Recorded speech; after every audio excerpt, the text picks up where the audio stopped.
Varicose veins కి సరైన చికిత్స కోసం సంప్రదించండి ఎవిస్ హాస్పిటల్. నమస్తే రమ్మగారు. నమస్తే జయ. చందమామ కథ ఒకటి చెప్తారా? పూర్వం అట కేరళ రాజ్యంలో రసార్ణవుడు అని ఒక ఆయుర్వేద వైద్యుడు ఉండేవాడట.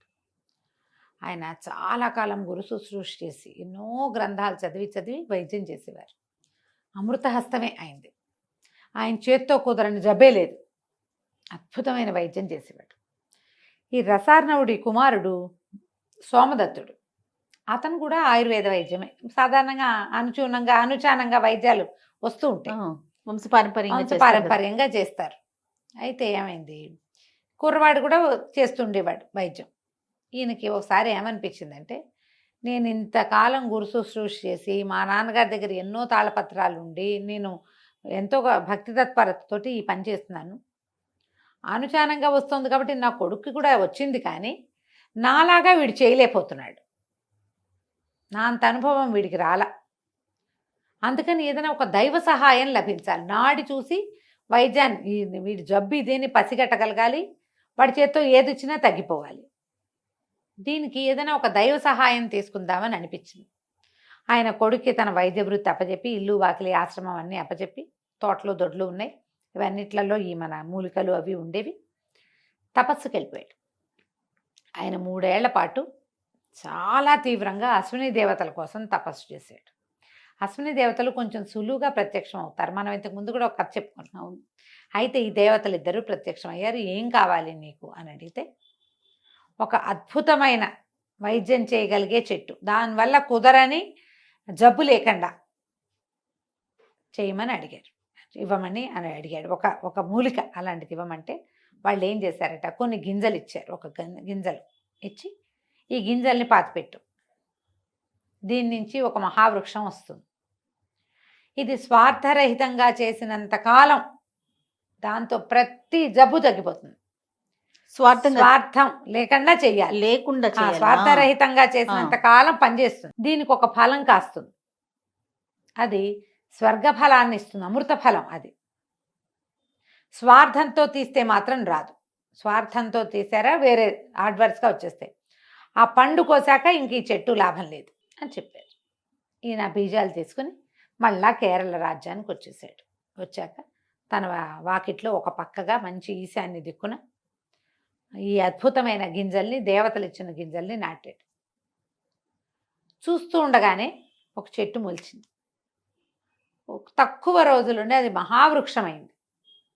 దాని ఆకుతో తలనొప్పి, కడుపుల నొప్పి, వీపు నొప్పి, వేలు నొప్పి, పడింది గాయం, కాలిన గాయం అన్నీ నయమైపోయేవి. ఆకులు కోయటం, చూర్ణం చేయటం, ఇచ్చేయటం, రసం తీయటం, ఇచ్చేయటం, ఆకులు తీసి పుండు మీద వేస్తే మానిపోతుంది. దీనికి చిటారు కొమ్మన ఒక ఎర్రని అద్భుతమైన అంత ఫలం కాసింది. ఒకటే. వచ్చిన వాళ్ళందరికీ రసార్ణవుడు చెప్పేవాడు, అది విషఫలం, ఆ కండు కోయకూడదు. ఈ ఆకులు కూడా తండ్రి కొడుకే పనిచేస్తాయి, వీళ్ళే కోస్తారు, వాళ్ళకే కదా అది వచ్చింది. అవును. చక్కగా వైద్యం చేసేవాళ్ళు. జరిగింది కొంతకాలం జరిగాక రసార్ణవుడు పెద్దవాడైపోయాడు. ఆయన మరణించే సమయంలో కొడుకుని దగ్గర పిలిచాడు. నాయన, విషఫలం అని చెప్పే కానీ అది విషఫలం కాదురా, అది అమృత ఫలం. ఓహో, ఈ చెట్టు ఆకులు నువ్వు స్వార్థం లేనన్నాళ్ళు నీకు పనిచేస్తాయి.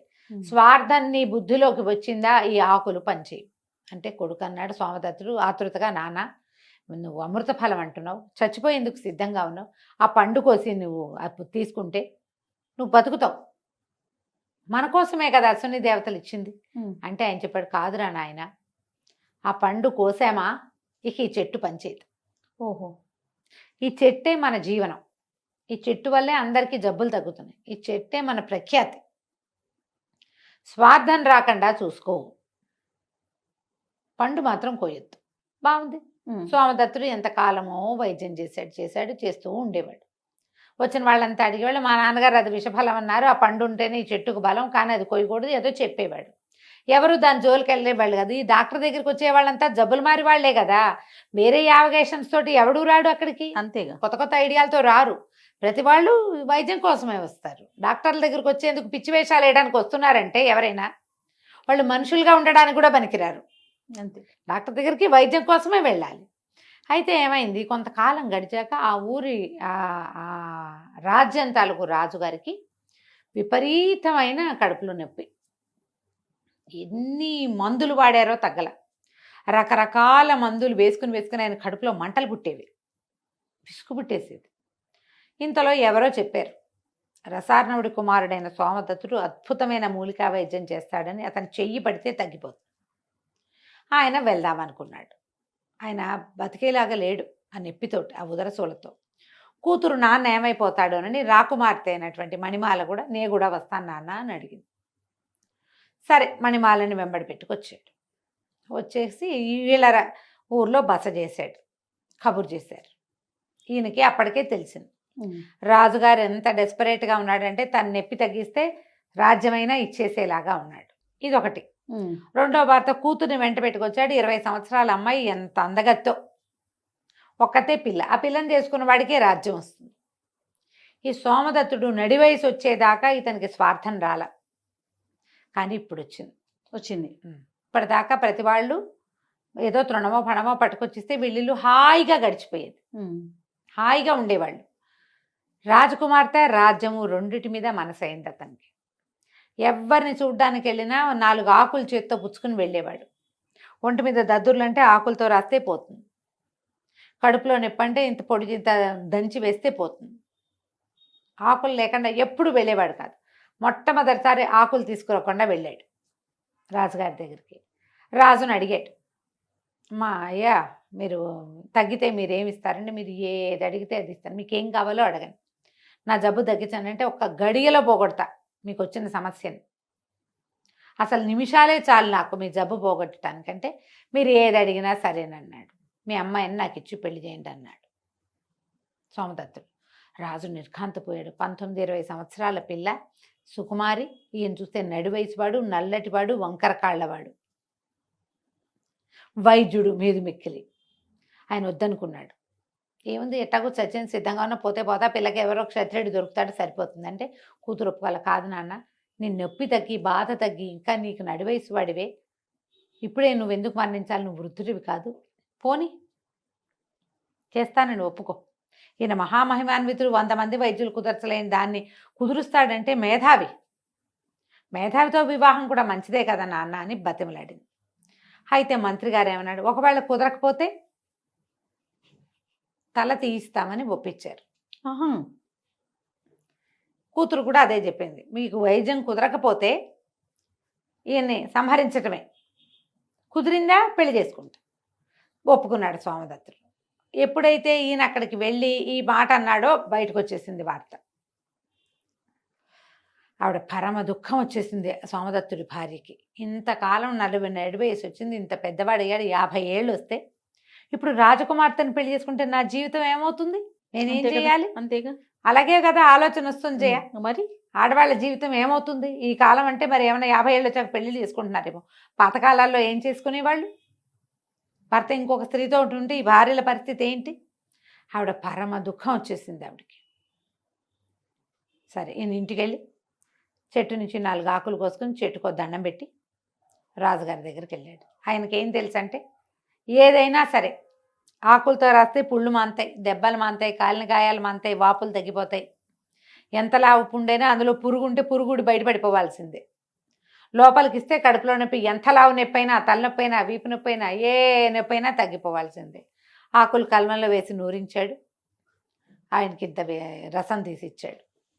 రసం తీసి ఇచ్చిన 5వ నిమిషానికి డాక్టర్కి రాజుగారు కింద పడి దొర్లిగింతలు పెట్టడం మొదలుపెట్టాడు. కడుపులో మండిపోతోంది, విపరీతమైన నొప్పి, ఈ బాధ భరించలేకుండా ఉన్నానంటే అందరూ నిర్ఘాంతపోయారు.